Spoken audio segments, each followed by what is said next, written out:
Hello everyone, আশা করি আপনারা সকলে খুব ভালো আছেন আর আমিও ভালো আছি। আবার একটি নতুন ব্লগ নিয়ে চলে এলাম। যদিও এই ব্লগটা অনেকটাই লেট আপডেট আপনাদেরকে দেওয়া হচ্ছে। গণপতি বাপ্পার বিদায়ের কিছু মুহূর্ত আপনাদের সাথে শেয়ার করছি বিসর্জনের। যদিও বিসর্জনে আমরা কেউই যাইনি, যেহেতু আমাদের বরণ করতে হবে, যার জন্য আমরা সকলে মিলে বরণটা সেরে নিয়েছিলাম। আর পাড়ার সব দাদারা মিলে গণপতি বাপ্পাকে বিদায় করে এসেছিলেন। সেই ক্লিপটাও আমার কাছে আর নেই, যেহেতু আমরা কেউই যাইনি। যারা আমার ব্লগ দেখেন তারা দেখতেই পেরেছেন যে গত বছরের মতো এই বছর কোনো কিছুই জাঁকজমক আমরা করতে পারিনি, আর করবই বা কী করে বলুন। এরকম একটা মর্মান্তিক ঘটনা আমাদের রাজ্যে ঘটে চলেছে, আর তার ন্যায় বিচারের জন্য এখনও সবাই আমরা অপেক্ষায় আছি। তো তার জন্য কারোরই মন মেজাজ কোনোটাই ভালো নেই।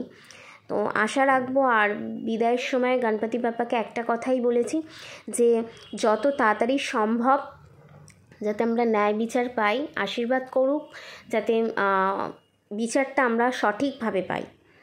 আর মাও আসছেন, মায়ের কাছেও আগমনে এটাই চাইব যে মায়ের আগমনের আগ যেন আমরা এই বিচার পাই, সঠিক বিচার আমরা যেন পাই।